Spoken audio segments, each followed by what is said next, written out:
neste momento, Deus, através desta emissora, leva até você mais um programa de fé, com hinos, orações e uma palavra poderosa a seu favor.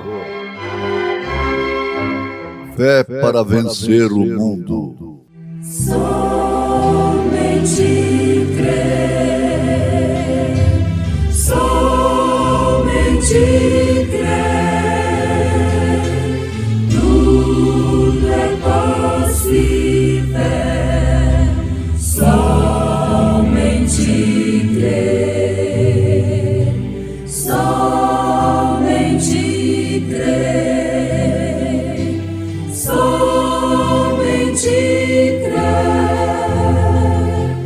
tudo é possível, somente crer.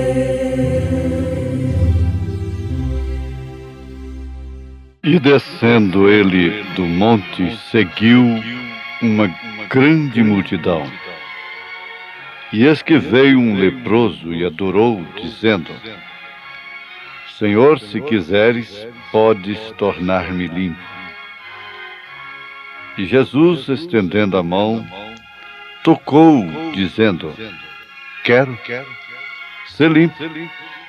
E logo ficou purificado da lepra.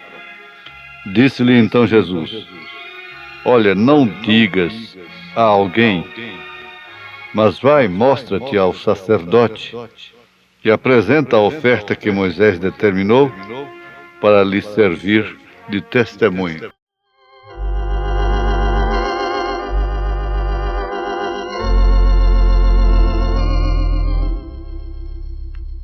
Jesus é melhor sim que ouro e bens. Jesus é melhor do que tudo que tem. Melhor que riquezas e posições,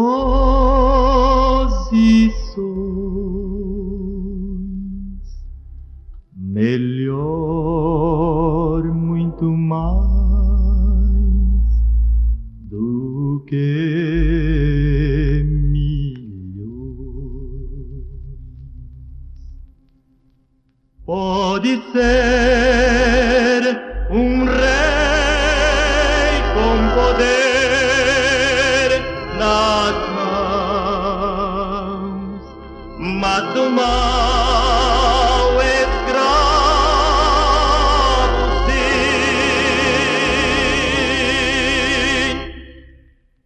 1000 vezes prefiro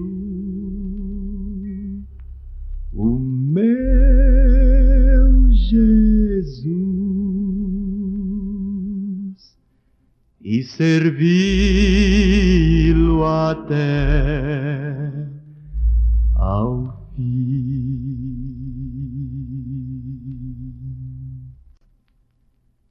Jesus é melhor sim que qualquer valor,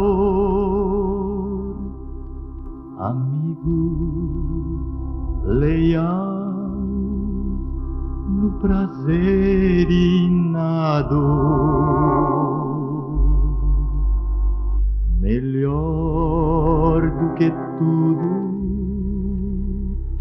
Ele é pra mim, melhor que qualquer bom amigo, enfim.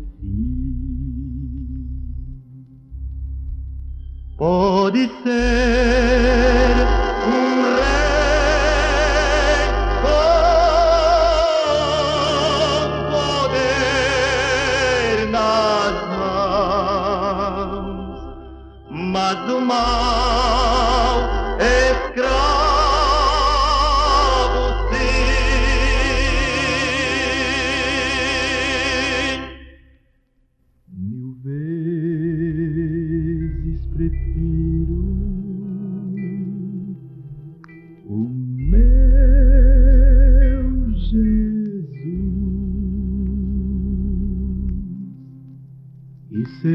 segui-lo até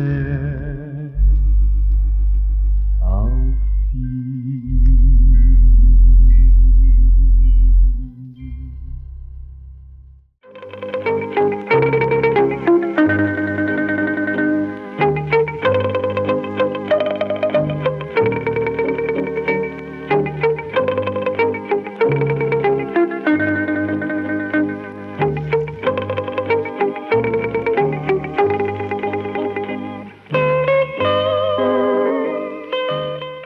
Meus ouvintes, no Evangelho segundo São Mateus, capítulo 8, foi onde baseamos a nossa leitura desta apresentação de hoje. E descendo ele, Jesus, do monte, seguiu uma grande multidão. Agora, por que seguia Jesus uma grande multidão? Está certo? As multidões o acompanhavam para lá e para cá. Não lhe davam folga. Ele tinha que estar fugindo, se escondendo. Ele não tinha que fazer propaganda. Ele mandava até que não falasse para ninguém. Mas a questão é que ele bem sabia o que tinha por dentro do homem, diz a palavra em São João capítulo 2. As pessoas seguiam-no, mas por causa dos milagres, impressionadas, curiosas, entretidas pelo seu ensino e pelas maravilhas. Afinal de contas, era uma grande novidade. Uma reunião, um movimento onde Jesus opera, é uma novidade. O povo vive buscando espetáculos, coisas diferentes. Acontece que o nível de profundidade de convicções pessoais é muito pouco. Nós vemos aí no Evangelho segundo São João, quando Jesus Cristo disse: aquele que não comer da minha carne, não beber do meu sangue, não tem parte comigo. Então a maioria mostrou que não o seguia com profundidade, com convicção pessoal, porque todos voltaram atrás, se escandalizaram. A verdade é essa. Ficaram apenas 12, e assim mesmo um deles é porque não havia chegado a sua hora ainda. Era o Judas Iscariotes. As mesmas multidões que sempre estavam tão prontas, dispostas, sacrificavam para segui-lo, não demoraram muito a desistir. Assim que perceberam que a coisa custava bastante. Ser cristão, no sentido da palavra, ser cristão naquela época, vamos dizer, custava bastante.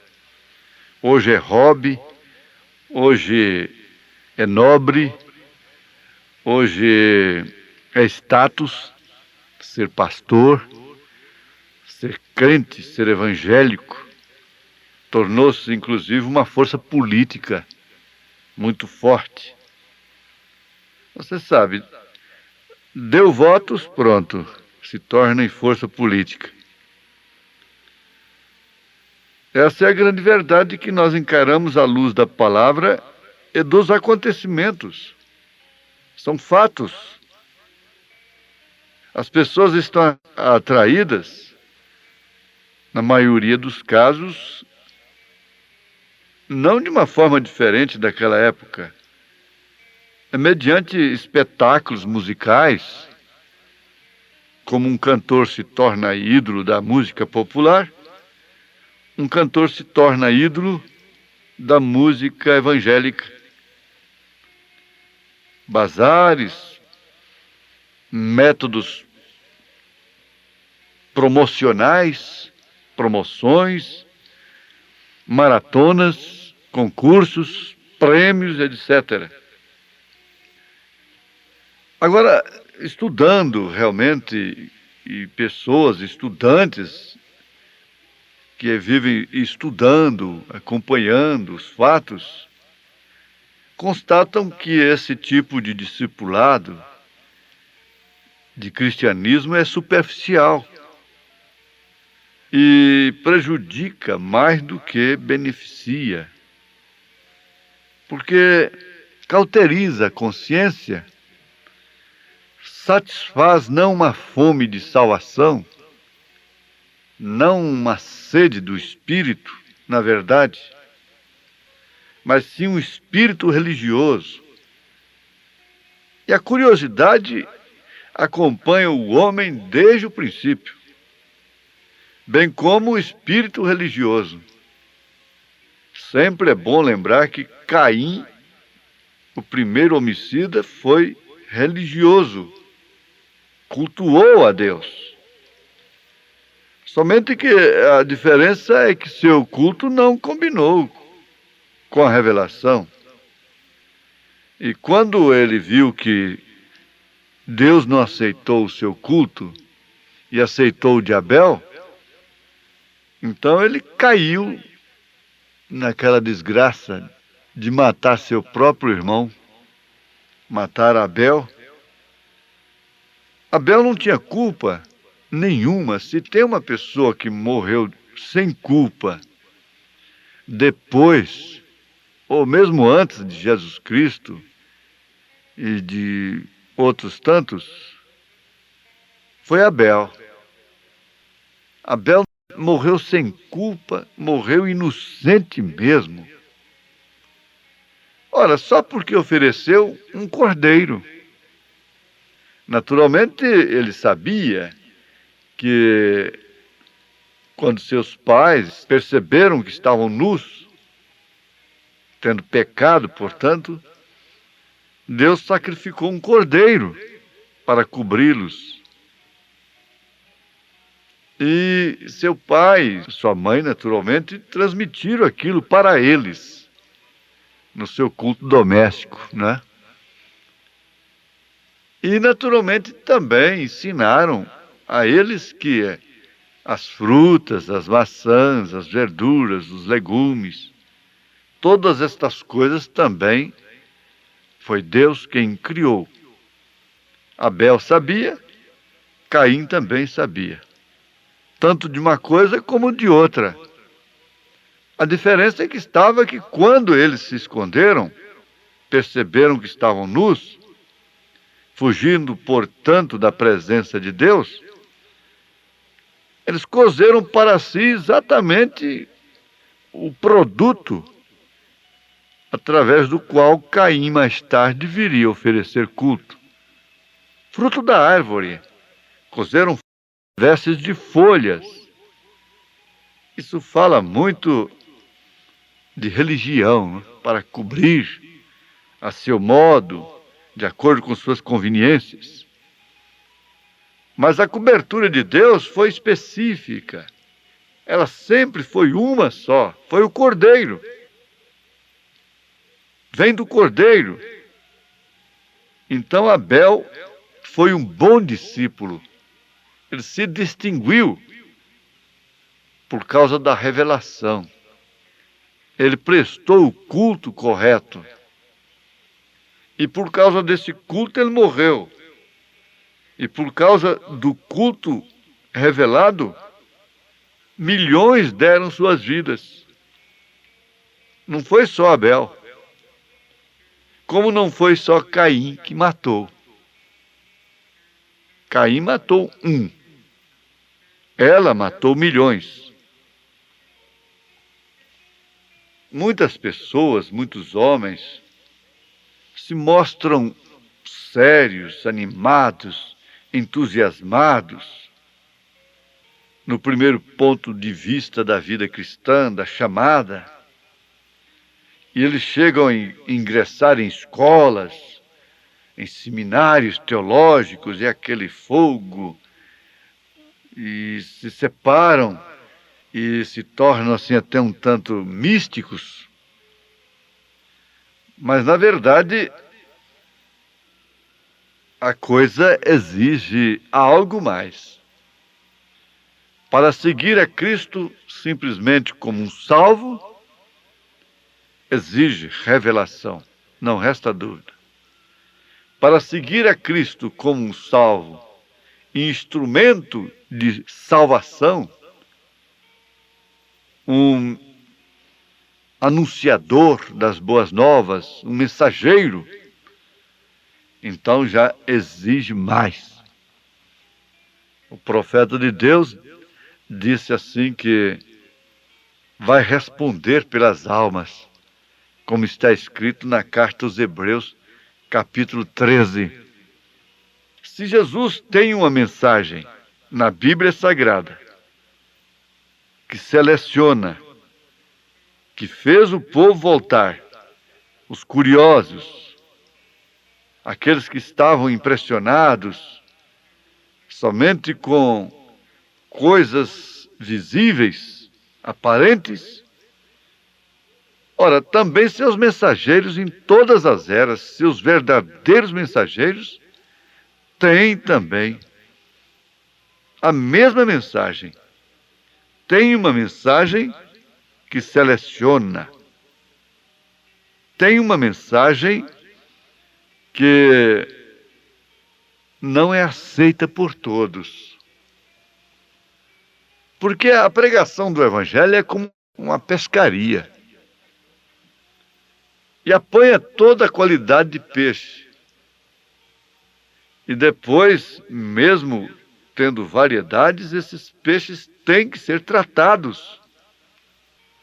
E na hora de serem tratados, se tratando dessas pessoas que são ganhas pelo Evangelho, elas recuam, elas voltam atrás.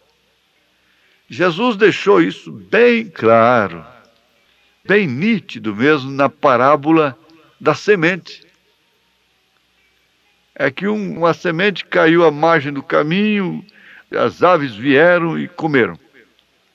A outra caiu no pedregulho, então brotou, aquela alegriazinha ali, aquele brotinho, mas logo o sol veio, queimou, acabou tudo. Outra cai no meio dos espinhos, as riquezas do mundo sufocam, a prosperidade sufoca. Agora ele disse, aquele que caiu na boa terra, essa sim dá fruto. E eles queriam, os discípulos queriam que Jesus interpretasse de fato a parábola. E ele interpretou. Ele disse, a eles não é dado conhecer estas coisas, mas a vós é dado, a vocês que ficam comigo, em quaisquer situação. Por isso, nós devemos respeitar a Deus, esteja acontecendo o que estiver acontecendo. Seja a contradição maior que exista.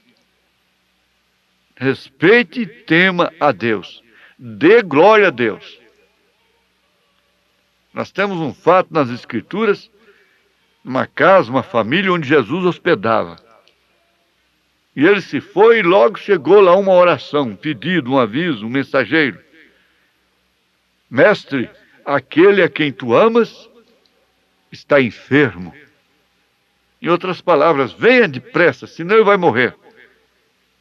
Jesus nem se incomodou. Se trata de Lázaro, Maria e Marta. Depois que ele estava morto, aí ele disse para os discípulos, vamos lá, porque Lázaro dorme. E eu vou lá despertá-lo, né? Chegando lá, Marta disse, se tu estiveras aqui, meu irmão não teria morrido. Mas não murmurou. não se escandalizou, não deu lugar a mágoa ao coração, porque Jesus não foi.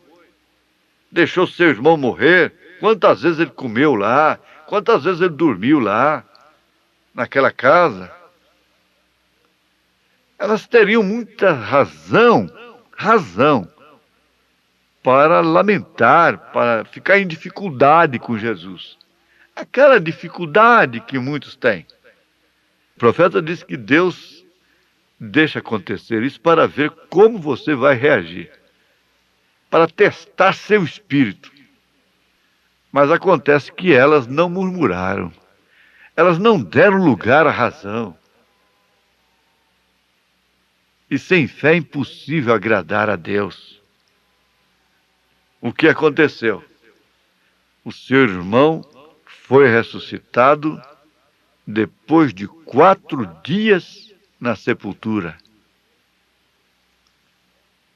Se ele tivesse atendido na hora, teria sido um milagre a mais. Mas como ele demorou, foi uma ressurreição. Foi uma ressurreição. O milagre foi muito maior. Tem a passagem da sunamita na Bíblia. Ela estava com seu filho morto em casa. Ela foi em busca do profeta. E todos que lhe cumprimentavam, essa pergunta: vai tudo bem? Vai bem? Vai bem? Até por hábito, por cortesia. Vai bem? Vai bem? Ela sempre respondia: vai tudo bem. Com o filho morto em casa, ela dizia que tudo ia bem. Porque ela cria na ressurreição do seu filho.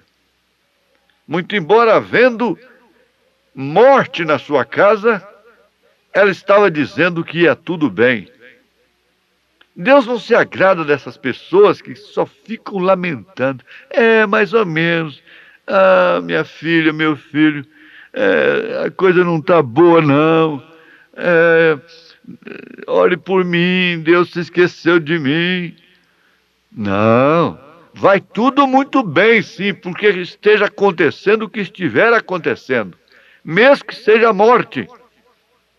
A morte significa encontro com Deus, entrada nos céus, na 6ª dimensão. É isso que a morte significa. Então, nós vemos que há uma seleção na mensagem de Jesus, lá na Bíblia. Agora, nós vamos pregar essa mensagem de Jesus e não tem uma seleção também? Então, nós estamos pregando só uma partezinha também, como aqueles que só queriam uma parte do Evangelho de Jesus, de suas reuniões. Mas eu creio que meus ouvintes querem tudo, tudo. Querem a Páscoa completa, com a erva amargosa. Deus te abençoe, no nome do Senhor Jesus Cristo. Amém.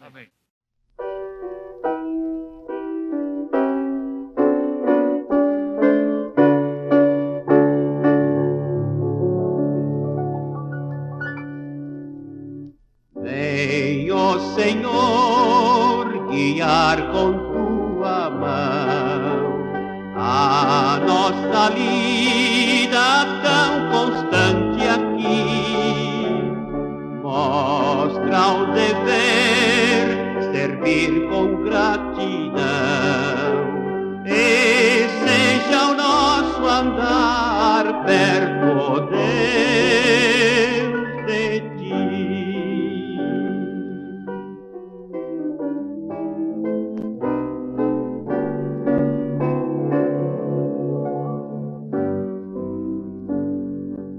Reveste o pensamento com humildade, reveste os atos com retidão.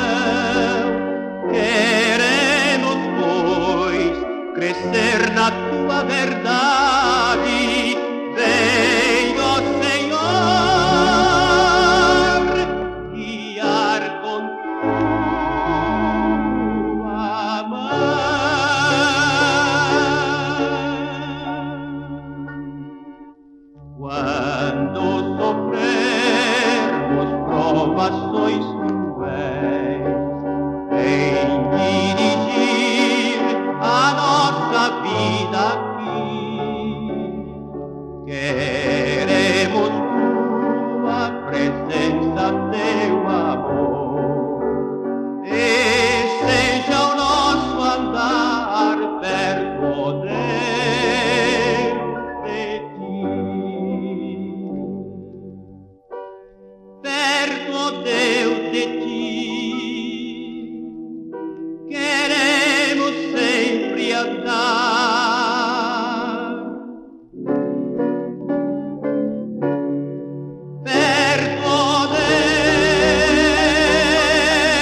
seja tão constante aqui. Mostra o dever, servir com gratidão, e seja o nosso andar perto, ó Deus, de ti.